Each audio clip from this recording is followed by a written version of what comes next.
তোমরা সবকিছুকে পরিত্যাগ করো, আত্মপরিচয় বুঝে নাও, বাংলাদেশের মুসলিম আমি, বাঙালি মুসলমান। এদেশের বুক থেকে স্বাধীনতা কেড়ে নেওয়ার জন্য কোনো হাত যদি প্রবেশ করে, সেই হাত তোমরা ভেঙে চুরে গড়িয়ে দিবে। এই বাংলার জমিন থেকে ইসলামকে মুছে দেওয়ার কোনো চক্রান্ত যদি হয়, সেই চক্রান্তকারী দেখে বাংলার জমিনে 150 ফুট নিচে গেড়ে ফেলবে। বাংলার তরুণরা, যুবকরা জেগে উঠেছে, জেগে আছে। তাদের আল্লাহ যখন তার বাতিটাকে পুরাপুরি জ্বালায় দিবেন, অথচ তারা ফু মারতে থাকবে নিবানোর জন্য, কাজ হবে না। আল্লাহর বাতি জ্বলতেই থাকবে, পূর্ণাঙ্গ রূপ ধারণ করবে। তখন কাফেররা যে মনে কষ্ট পাবে, এটা আল্লাহ পাক জানেন। যে ঘটনাটা বাংলাদেশে ঘটতেছে, যে দৃশ্যটা বাংলাদেশে ঘটতেছে, আপনারা লক্ষ্য করেন কিনা আজকে থেকে লক্ষ্য করবেন। এই বাংলাদেশের জন্মলগ্ন থেকে আজ বাংলাদেশের 50 বছর বয়স, এই 50টা বছর ধরে শুরু থেকে শেষ পর্যন্ত, স্বাধীনতার আরম্ভ থেকে আজকে পর্যন্ত বাংলাদেশের জমিনে ইসলাম ও মুসলমানিত্বকে ধ্বংস করার জন্য 3 প্রকারের শক্তি একযোগে কাজ করতেছে। নাম্বার 1, অসংখ্য বিদেশি এনজিও মিশনারি এদেশে ইসলাম ও মুসলমানদের বিরুদ্ধে গোপনে বা প্রকাশ্যে বিভিন্ন নামে, বিভিন্ন শুরুতে, বিভিন্ন আঙ্গিকে, বিভিন্ন উপলক্ষে সরকারকে জানিয়ে অথবা না জানিয়ে গোপনে কাজ করতেছে, ঠিক কিনা বলেন? এবং প্রায় 100% 2-1টা ভালো থাকতেও পারে, প্রায় 100% মিডিয়া, গণমাধ্যম, রেডিও, টেলিভিশন, পত্রপত্রিকা, অনলাইন সবকিছু ইসলাম ও মুসলমানের বিরুদ্ধে তাদের ডিউটি পালন করতেছে বিদেশের টাকায়, ঠিক কিনা বলেন? এবং এদেশের প্রথিতযশা, পুরস্কার পাওয়া, রাষ্ট্রের কাছ থেকে সহযোগিতা নেওয়া, জনগণের টাকায় গাড়ি দৌড়ানো কবি, সাহিত্যিক, লেখক, বুদ্ধিজীবী, গবেষক, চিন্তক, অধ্যাপক, আলোচক পর্যায়ে যারা আছেন, তারা তাদের কথায়, বার্তায়, লেখায়, কবিতায়, গল্পে, উপন্যাসে, নাটকে, অভিনয়ে, আলোচনায়, বক্তব্যে, ক্লাসের লেকচারে, সব জায়গায় শুধু ইসলামের বিরুদ্ধে ক্ষতিকারক কাজ করছেন, ঠিক কিনা বলেন? এই 3 প্রকৃতির কাজ বিদেশি অর্থায়নে দেশের ষড়যন্ত্রে চলছে। হাজার হাজার লক্ষ লক্ষ ডলার খরচ হয়েছে এই দেশের বুক থেকে, এই বুকটাকে কেটে দেশের বুকের ভিতর থেকে রোগটাকে বের করে ফেলে দেওয়ার জন্য। বাংলাদেশ একটা শরীর মাত্র, বডি মাত্র, এই বডিটা চলে যে রুহের কারণে, যে আত্মার কারণে, সেই আত্মার নাম হচ্ছে ইসলাম। শরীর থেকে আত্মাকে বিচ্ছিন্ন করে এই দেশ এবং জাতিকে মেরে ফেলার জন্য তারা কাজ করছে। কিন্তু এই যে আল্লাহ বলেছেন, তারা ফু দিচ্ছে, কাজ হচ্ছে না। আল্লাহ তো বাতি জ্বালাবেন, আল্লাহ বাতি জ্বালাচ্ছেন। ওরা 50টা বছর ধরে কাজ করতেছে, আর বাংলাদেশে 50টা বছর ধরেই মসজিদ কমে না বাড়ে, মাদ্রাসা কমে না বাড়ে, দাড়ি টুপিওয়ালা কমে না বাড়ে, বুরকাওয়ালি কমে না বাড়ে, মুয়াজ্জিনের আজান কমে না বাড়ে, হাফেজের সংখ্যা কমে না বাড়ে, আলেমের সংখ্যা কমে না বাড়ে, মুফতির সংখ্যা কমে না বাড়ে। বাংলাদেশে গণলে পাওয়া যেত 20 জন মুফতি, আর মুফতি নাই, এখন 20 লাখ মুফতি আছে, ঠিক কিনা বলেন? হাফেজ কি পরিমাণ হিসাবেই নাই। পৃথিবীতে হিফজুল কোরআনে শত শত দেশের সঙ্গে কম্পিটিশন করে বাংলাদেশের ছোট ছোট কিশোর হাফেজরা 1 নম্বর 2 নম্বর হয়ে আসে, বলেন সুবহানাল্লাহ। আল্লাহর নবীর দেশের আশেপাশে যে সব দেশ আছে, আরব দেশগুলি, কারা? কুয়েত, কাতার, ওমান, সৌদি আরব, আরব আমিরাত, বাহরাইন, এই জাতীয় রাষ্ট্রগুলিতে চমৎকার চমৎকার উন্নত মানের মসজিদ কায়েম হয়। সেই মসজিদের নামাজ পড়ানোর জন্য ইমাম, আজান দেওয়ার জন্য মুয়াজ্জিন, তারাবি পড়ার জন্য হাফেজ বাংলাদেশ থেকে নেওয়া হয়। গোটা বিশ্বের ইসলামের নেতৃত্বে বাংলাদেশ ভূমিকা রাখছে, ঠিক কিনা বলে? কাজে হতাশ কি আমরা হব না ওরা হবে? জোরে বলেন, আমরা না ওরা? হতাশ কেরা, আমরা না ওরা? এই যে ওয়ালাউ কারিহাল কাফিরুন, তাদের খারাপ লাগতেছে, এত কিছু করলাম, এত কিছু করলে দুনিয়া উল্টানো যায়, বাংলাদেশ উল্টাতে পারলাম না। বাংলাদেশের মূর্খ সূর্খ মোল্লা মৌলবীরা কি জাদু দেখায় যে বাংলাদেশের সব মানুষ ইসলামের পিছনে ঘুরতেছে। সারা বছর হাতের মধ্যে মোবাইল দিয়ে রাখি, পোলাপানের দিয়ে রাখে না, নষ্ট বানানোর জন্য, ভ্রষ্ট বানানোর জন্য। পোলাপান তাদের বয়স অনুপাতে টিপাটিপিও করে, দেখেও সব কিছু করে, কিন্তু যখন সময় হয় তখন দেখা যায় ইমাম সাহেবের পেছনে যুবকরা দাঁড়িয়ে আছে, ঠিক কেন বলে? হে যুবক তরুণরা, তোমরা সব কিছুকে পরিত্যাগ করো, আত্মপরিচয় বুঝে নাও। বাংলাদেশের মুসলিম আমি, বাঙালি মুসলমান। এদেশের বুক থেকে স্বাধীনতা কেড়ে নেওয়ার জন্য কোনো হাত যদি প্রবেশ করে, সেই হাত তোমরা ভেঙে চুরে গড়িয়ে দিবে। এই বাংলার জমিন থেকে ইসলামকে মুছে দেওয়ার কোনো চক্রান্ত যদি হয়, সেই চক্রান্তকারীদেরকে বাংলার জমিনে 150 ফুট নিচে গেড়ে ফেলবে। বাংলার তরুণরা, যুবকরা জেগে উঠেছে, জেগে আছে, তাদের খবর নাই, তাদের খবর নাই। তারা জানে না ও জায়গায় খরচ করতেছে, ভুল জায়গায় চলে এসেছে। এখানে তাদের লস প্রজেক্ট। আর কিছু বছর যাক, দেখবেন বাংলাদেশ ইসলামের, ইসলাম বাংলাদেশের, এর বাইরে আর কোনো হিসাব নাই। বলেন সুবহানাল্লাহ। আপনারা যেভাবে হিসাব করেন 1 + 2 + 3 + 4 + 5 + 9 পর্যন্ত হিসাব, ফলাফল যা হবে 9 থেকে উল্টা করে যোগ করেন, হিসাব এটাই হবে। বলেন সুবহানাল্লাহ। বাংলাদেশে যতভাবে হিসাব করেন, ও যোগফল একই হবে, যোগফল একই হবে। ইমানের সৈনিকেরা, কারা কারা ইমানের সৈনিক?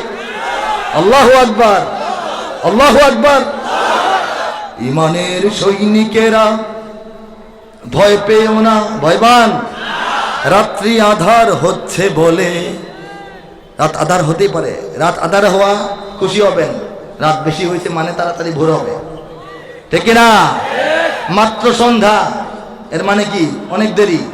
সন্ধ্যা তো সেই কবে হয়ে গেছে, এখন রাত গভীর হচ্ছে, কাজে আমাদের বিজয়ের সময় আসতেছে, ঠিক না? ইমানের সৈনিকেরা ভয় পেও না, রাত্রি আধার হচ্ছে বলে। ইমানের সৈনিকেরা ভয় পেও না, রাত্রি আধার হচ্ছে বলে। যত রাত হোক না আধার, আসবে সকাল সময় হলে। যত রাত হোক না আধার, আসবে সকাল সময় হলে।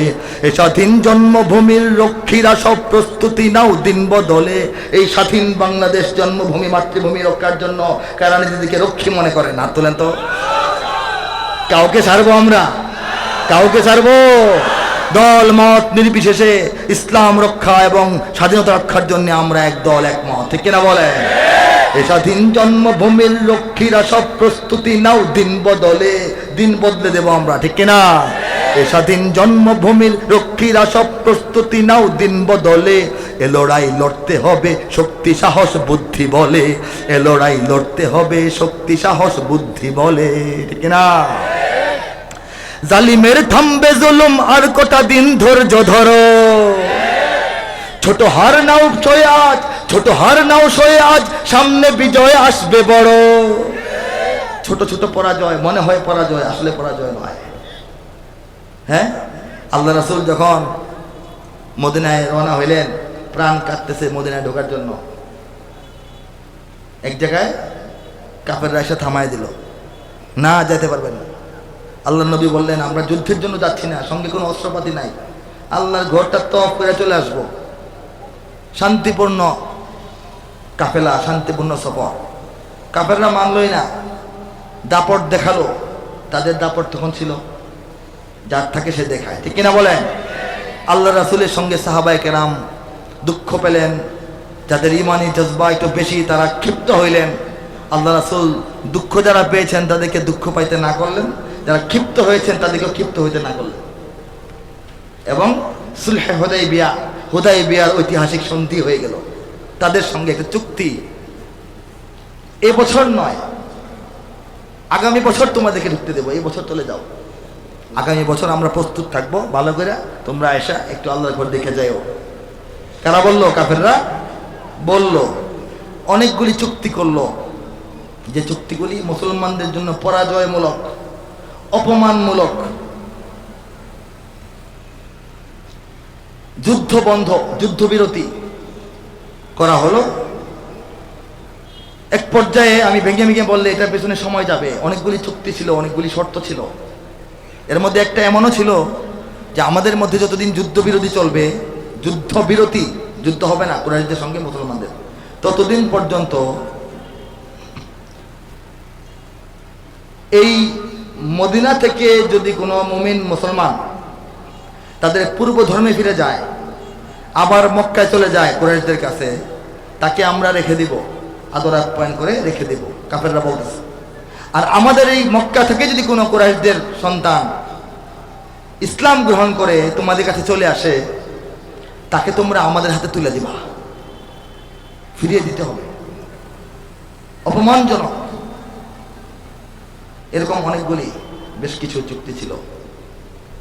এমনকি এই চুক্তি স্বাক্ষরের সময় প্রথম যে লিখছে হযরত আলী লিখেছেন যে মক্কার প্রতিনিধি অমুক, লিখতে হয় না কার কার চুক্তি হয়েছে, প্রথম পক্ষ দ্বিতীয় পক্ষ, আর দ্বিতীয় পক্ষ প্রথম পক্ষ, দ্বিতীয় পক্ষ প্রথম পক্ষ নবীজির নাম, মদিনার অধিপতি, হ্যাঁ, মুহাম্মদুর রাসূলুল্লাহর পক্ষ থেকে। মক্কার কাফেররা স্বীকার করলো না, বললো যে মুহাম্মদ রাসূলুল্লাহ যদি মাইনাই নেই তাহলে তোমাদের সঙ্গে আমাদের সমস্যাই থাকে না, আমরা তো তাকে রাসূল মানি না, চুক্তিপত্রে রাসূলুল্লাহ বলা যাবে না, তার এই উপাধি আমরা এই সাথে একমত না। তখন সাহাবায়ে কেরাম বিরক্ত হলেন, বিক্ষুব্ধ হলেন, দুঃখ পেলেন, ওমর খেপে গেলেন। নবীজি বললেন যে না না না, খেপে যাওয়ার দরকার নাই, চুক্তি হচ্ছে, উভয় পক্ষের একটা কাগজ, উভয় পক্ষ মানতে হবে, স্বাক্ষর করতে হবে, আমার নামটা কাটো। হযরত আলী বললেন আমি তো মুহাম্মদুর রাসূলুল্লাহ লিখেছি। এই কে পারা মারছে এখানে নাকি তার মধ্যে, নাকি এই আসছে কারেন্ট আসছে?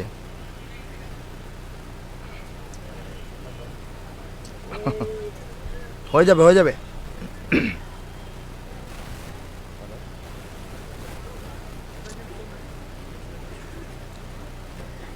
লাইন ছুটে গেছে, লাইন ছুটে গেছে। লাইনটা লাগাই দিলে হবে, দেখো কোথায় গেছে, হাতেটা লাগায় না, আবার কারেন্ট লাগানো হাতে।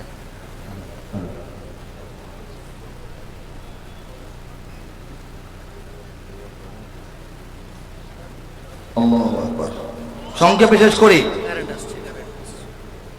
তো হযরত আলী কাররামাল্লাহু ওয়াজহাহু কাতেব, তিনি বললেন যে ইয়া রাসূলুল্লাহ, আমি তো আপনার নামের এই রাসূলুল্লাহ কথাটা কাটতে পারবো না, আমি কাটতে রাজি না, আমি তো এটা সমর্থন করি, আমি কাটবো কেন, আমি কাটতে রাজি না, তো আমার পক্ষে সম্ভব না। তো আল্লাহ রাসূল বললেন ঠিক আছে। তিনি তো নিরক্ষর ছিলেন, নিরক্ষর, অক্ষর জ্ঞান আল্লাহ তাকে দেন নাই। যদি রাসূল সাল্লাল্লাহু আলাইহি ওয়াসাল্লাম অক্ষর চিনতেন, লিখতে পারতেন, কোথায় কি লেখা আছে পড়তে পারতেন, আজকে পর্যন্ত কোরআন প্রশ্নবিদ্ধ হতো। দুনিয়ার কাফেররা বলতো আল্লাহর রাসূল একজন বড় কবি, পাহাড়ে বসে বসে কবিতা লিখছে, ওখান থেকে নেমে এসে বলতেছে ফেরেশতা নাকি এগুলি বইলা দিছে, আসলে নিজেই রচনা করছে। এই কথা তারা বলতে পারতো, ঠিক না বলেন? কোরআন এই জন্য আসছে যে রাসূলকে কবিতা শেখানো হয় নাই, কবিতা লেখা তার কাজ না। এর অর্থ অনেকে মনে করে কবি হওয়া খারাপ। কিছু বেওকুফ আলেম আছে, সব আলেম জ্ঞানী না। কোরআনকে সন্দেহ মুক্ত করার জন্য বলা হয়েছে কোরআনটা কবিতার বই নয়, আয়াতগুলি কবিতা নয়, আল্লাহ রাসূল কবি নন, তিনি লেখেন নাই, এই কথাটা বলা হয়েছে। যাক, তখন আল্লাহ রাসূল বললেন যে আমি তো জানি না কোথায় আমার নামটা লেখা, আমার দেখায় দাও। চিন্তা করে দেখেন, দেখায় দেওয়া হলো ইয়া রাসূলুল্লাহ আপনার নামটা এখান থেকে এখান পর্যন্ত এটা দাগ দেন। নবীজি কলম হাতে নিয়ে নিজে দাগ দিয়ে কেটে দিলেন যে আমার ঠামি কাটলাম। এইরকম চুক্তি মনে হয় যে ইসলামের পরাজয় হয়ে গেল, নবীজির অপমান হয়ে গেল। আমরা কি এর চেয়ে বেশি অপমান হয়ে গেছি না আরো বড় সমস্যায় আছি? পরে কি হলো? মক্কা বিজয়ের সুসংবাদ আল্লাহ দিয়ে দিলেন, ইযা জাআ নাসরুল্লাহি ওয়াল ফাত, যখন চলে আসবে বা চলে এসেছে বিজয় আল্লাহর পক্ষ থেকে এবং আল্লাহর সাহায্য। হ্যাঁ, ওয়ারাআইতান নাসা ইয়াদখুলুনা ফি দীনিল্লাহি আফওয়াজা, এবং তুমি দেখবে বা দেখলে যে মানুষকে দলে দলে তারা আল্লাহর দ্বীনের মধ্যে প্রবেশ করতেছে। এই অবস্থা মুমিনদের প্রত্যেকটা জমিনে হয়, বাংলাদেশে হবে। দলে দলে সব দেখবেন যে আমাদের লগে আছে, ঠিক কিনা বলেন? কাজেই ভয় পাওয়ার কিছু নাই। জালিমের থামবে জুলুম আর কটা দিন ধৈর্য ধরো, ছোট হার নাও সয়ে আজ সামনে বিজয় আসবে বড়, ছোট হার নাও সয়ে আজ সামনে বিজয় আসবে বড়, কত আর রাজপথে লাশ পড়বে এবার লড়াই করো, কত আর রাজপথে লাশ পড়বে, এবার লড়াই করো। এ সময় পাল্টে যাবে, উল্টো বাতাস বইবে ঝড়ো। শহীদের রক্ত ধারায় এদেশের পাড়ায় পাড়ায়, এই যে এখানে গুলি করে শহীদ, সেখানে গুলি করে শহীদ, পানিবাদ হয়ে গেছে, কোনো খবরও নাই, কোনো আলোচনাও নাই, কোনো আইন আদালত নাই, কোনো টেলিভিশনে বলেও না যে 19টা লোক মারা গেছে। কেউ বলে? এত সহজ না শহীদের রক্ত, এত সহজ না। আমরা বলে যাই নাই, ঠিক কিনা বলেন? শহীদের রক্ত কি হবে জানেন? শহীদের রক্ত ধারায় এদেশের পাড়ায় পাড়ায়, সময়ের এক ইশারায়, সময়ের এক ইশারায়, সময়ের এক ইশারায় লক্ষ আগুন উঠবে জ্বলে। সময়ের এক ইশারায় লক্ষ আগুন উঠবে জ্বলে। সময়ের একটা ইশারায় বাংলার পাড়ায় পাড়ায় শহীদের রক্তধারা থেকে লক্ষ আগুন একসঙ্গে জ্বলে উঠবে ইনশাআল্লাহ। ঠিক কিনা জোরে বলেন? সেদিন অবস্থা কি হবে জানেন? সেদিন অবস্থা কি হবে সেটা বলছি, আগে বলে নেই। ওরা ইসলাম যদি চায় বাদ দিতে সংবিধান থেকে, ওরা ইসলাম যদি চায় বাদ দিতে সংবিধান থেকে, মোরা ইসলাম দিয়ে এই রাষ্ট্রটাকেই রাখবো ঢেকে। মোরা ইসলাম দিয়ে এই রাষ্ট্রটাকেই রাখবো ঢেকে। ওরা কুরআনকে অসম্মান যদি দেয় দেখবো সেকে। ওরা যদি কুরআনকে অপমান করে আমরা দেখবো লোকটাকে, ছাড়বো না, ঠিক কিনা? ওরা কুরআনকে অসম্মান যদি দেয় দেখবো সেকে। কাফনের পরব কাপড় গায়ে শহীদের রক্ত মেখে। কাফনের পরব কাপড় গায়ে শহীদের রক্ত মেখে। বিজাতির নগ্ন চালে চেতনার অন্তরালে, দেব না দেশকে যেতে শয়তানি চক্রের দখলে। যেদিন বিজয় আসবে সেদিন কি হবে দৃশ্যটা বলছি। কৃষকের কাস্তে কোদাল, কৃষকের কাস্তে কোদাল উঠবে সেদিন লক্ষ্য হাতে। শ্রমিকের খুন্তি শাবল ছুটবে সেদিন দেশ বাঁচাতে, ঠিক কিনা? হ্যাঁ, শ্রমিকের খুন্তি শাবল ছুটবে সেদিন দেশ বাঁচাতে। কোটি প্রাণ জাগবে সেদিন রক্ত রঙিন লাল প্রভাতে। কোটি প্রাণ জাগবে সেদিন রক্ত রঙিন লাল প্রভাতে।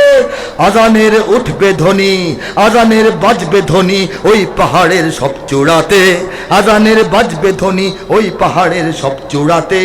মুমিনের এই মাটিতে, ইমানের এই ঘাটিতে, মুমিনের এই মাটিতে, ইমানের এই ঘাটিতে। মুনাফিক নর্দমাদের পিষব সেদিন পায়ের তলে। মুনাফিক নর্দমাদের পিষব সেদিন পায়ের তলে। ইমানের সৈনিকেরা ভয় পেও না, রাত্রি আধার হচ্ছে বলে। যত রাত হোক না আধার আসবে সকাল সময় হলে। এ স্বাধীন জন্মভূমির লক্ষ্মীরা সব প্রস্তুতি নাও দিন বদলে। এ লড়াই লড়তে হবে, প্রস্তুতি নাও দিন বদলে। এ লড়াই লড়তে হবে শক্তি সাহস বুদ্ধি বলে। ও দিন ইমানের সৈন্যরা সব প্রস্তুতি নাও, তৈরি হও। জন্মভূমির রক্ষীরা সব প্রস্তুতি নাও, তৈরি হও। দেশ জুড়ে তাও হিতবাদী সব দেশপ্রেমী আজ তৈরি হও। সব ষড়যন্ত্রের বেড়া জাল ছিঁড়তে এবার তৈরি হও। সত্যিকারের মুক্ত স্বাধীন করতে স্বদেশ তৈরি হও। দিন কায়েমের জন্য জীবন হয় হবে শেষ, তৈরি হও। দেশ জুড়ে তাও হিতবাদী সব দেশপ্রেমী আজ তৈরি হও। সব ষড়যন্ত্রের বেড়া জাল ছিঁড়তে এবার তৈরি হও। কারা কারা তৈরি? প্রস্তুত কিনা বলেন? দিন ইমানের সৈন্যরা সব প্রস্তুতি নাও, তৈরি হও। জন্মভূমির রক্ষীরা সব প্রস্তুতি নাও, তৈরি হও। দেশ জুড়ে তাওহীদবাদী সব দেশপ্রেমী আজ তৈরি হও। সব ষড়যন্ত্রের বেড়াজাল ছিঁড়তে এবার তৈরি হও। প্রস্তুত কিনা? হাত তুলে দেখাবেন না? আল্লাহু আকবার, আল্লাহু আকবার। সত্যিকারের মুক্ত স্বাধীন করতে স্বদেশ তৈরি হও। সত্যিকার অর্থেই বাংলাকে মুক্ত স্বাধীন করার জন্য তৈরি হয়ে যান, ঠিক কিনা? সত্যিকারের মুক্ত স্বাধীন করতে স্বদেশ তৈরি হও। দিন কায়েমের জন্য জীবন হয় হবে শেষ, তবু তৈরি হও। দেশ জুড়ে তাওহীদবাদী সব দেশপ্রেমী আজ তৈরি হও। সব ষড়যন্ত্রের বেড়াজাল ছিঁড়তে এবার তৈরি হও। সবাইকে আহ্বান জানিয়ে, সবাইকে প্রস্তুত থাকার কথা বলে, সবাইকে সচেতন হওয়ার কথা বলে, সবাইকে অন্তরে সাহস জুগিয়ে আমি একজন বর্তমান সময়ে একজন কবিদের কাজ এটা, কবিদের কাজ কি এটা বলে দেওয়া, আগাম জানায় দেওয়া, ধারণা দিয়ে দেওয়া, হ্যাঁ ঠিক না? ভয় পেও না বন্ধু আমার, কদম বাড়াও আগে, রক্ত সাগর ঢেলি তবে মুসলিমেরা জাগে। আমি আগাম জানিয়ে দিয়েছিলাম 2001 সালে আফগানদেরকে, তারা কি স্বাধীনতা পায় নাই? পেয়েছে কিনা বলেন? হ্যাঁ, আমি বলেছিলাম হে যুবক, তুমি বাঙালি হও কিংবা ইন্ডিয়ান কিংবা জার্মান জাপানি কিংবা চাইনিজ রাশিয়ান স্প্যানিশ ড্যানিশ ফরাসি কিংবা ব্রিটিশ আমেরিকান আরবি আজমি ইরানি তুরানি তুর্কি বা আফগান, তুমি তো মুসলমান। কথা ঠিক কিনা বলেন? আমি গিয়েছিলাম উত্তর হতে দক্ষিণ মেরু সীমান্ত খুলে দাও, সারা দুনিয়ার মুসলমানের বন্ধন ছিঁড়ে দাও, এপার ওপার সারা দুনিয়ার সকল মুসলমান একই তরণীর যাত্রী, সবাই এক দেহ এক প্রাণ, প্রাচ্য কিংবা পাশ্চাত্যের নেই নেই ব্যবধান, সাদা কালো আর ধনী গরিবের ভেদাভেদ ভুলে যাও। বল লিখছি কিছু? আল্লাহ পাক কবুল করেন, তৌফিক দান করেন, আমাদেরকে ঐক্যবদ্ধ রাখেন, জেগে ওঠার তৌফিক দান করেন, বলেন আমিন। আবার যুদ্ধ হবে, আজান হয়ে যাবে যে। একটা সুখবর দেই, আগে বলা হয়েছে কুরআন নাজিলের পর থেকে 1500 বছর আজকে পর্যন্ত কুরআনুল কারীমের বিভিন্ন ভাষায়, হাজার হাজার ভাষায় অনুবাদ হয়েছে, তাফসীর হয়েছে, কিন্তু কুরআনুল কারীমের কবিতায় অনুবাদ একুরেট অনুবাদ, সঠিক অনুবাদ, আয়াত থেকে আয়াতের অনুবাদ, ভাবানুবাদ নয়, মর্মানুবাদ নয়, মূল অনুবাদ, কবিতাও সঠিক, অনুবাদও সঠিক, সাহিত্য সঠিক, এভাবে কাব্যানুবাদ পূর্ণাঙ্গ রূপে দুনিয়ার কোনো ভাষায় কোনো দেশে কামা হাক্কুহু গ্রহণ করার মতো আকারে ডিজাইনে হয়েছে বলে এখন পর্যন্ত আমাদের জানা নাই। রব্বুল আলামিন আপনাদের মুহব্বতের কারণে, দোয়ার কারণে, ভালোবাসার কারণে হয়তোবা চেয়েছেন, সাহায্য করেছেন, ইশারা করেছেন, নিজে সাহায্য করেছেন, তার এই অদম বান্দাকে দিয়ে কুরআনুল কারীমের শুরু থেকে একেবারে শেষ পর্যন্ত সুন্দর কবিতায় অনুবাদ আল্লাহ পাক করায় দিয়েছেন। আউযু বিল্লাহি মিনাশ শাইতানির রাজিম, বিসমিল্লাহির রহমানির রহিম। আশ্রয় চাহি আল্লাহর, যেন শয়তান দূরে রয়, শুরু করিলাম আল্লাহর নামে, দয়ালু করুণাময়। ভাল লাগে কিনা? কুল হুয়াল্লাহু আহাদ আল্লাহুস সামাদ লাম ইয়ালিদ ওয়া লাম ইউলাদ ওয়া লাম ইয়াকুল লাহু কুফুয়ান আহাদ। বলে দাও নবী, আল্লাহ তিনি এক ও একক হন, তার প্রতি মুখাপেক্ষী সবাই, কারো প্রতি তিনি নন, জন্ম নেননি আর করেননি কাউকে জন্মদান, কোন দিক থেকে কেউ নয় তার সমতুল সমমান। ঠিক এরকম ভাবে পূর্ণাঙ্গ কুরআনের অনুবাদ রব্বুল আলামিন তৌফিক দিয়েছেন। বসে বসে লেখার যে দিন, সেই দিনগুলি হিসাব করেছি আমি, 240 দিন আমার লেগেছে, বলেন সুবহানাল্লাহ। মাস গুনলে 8 মাস, আর এই 8 মাস সময় আমি কাজ করেছি, কিন্তু অপেক্ষা করতে হয়েছে 16 বছরের মধ্যে 14 বছর লিখি নাই, মাঝখানে 3 বছর লিখি নাই, একটু লিখছি একটু লিখি নাই, এরকম আছে। ঠিক আছে না? আল্লাহ পাক এই কাজটাকে দুনিয়ার সমস্ত কুরআন প্রেমী মুসলমান মানুষের কল্যাণের জন্য গ্রহণ করুন। যারা কোরআনের বাইরে আছেন তাদের হেদায়েতের জন্য কবুল করুন, এবং আখিরাতে আমাদের সকলের মুক্তির সামান্য ওসিলা হিসেবে কবুল করুন। আমিন। ওয়া আখিরু দাওয়ানা আনিল হামদুলিল্লাহি রাব্বিল আলামিন ওয়াসসালাতু ওয়াসসালামু আলা সাইয়্যিদিল মুরসালিন। যুদ্ধ তো হবে, যদি আমার দেশের সীমানা বন্ধ মুছে দিতে কেউ চায়, যদি আমার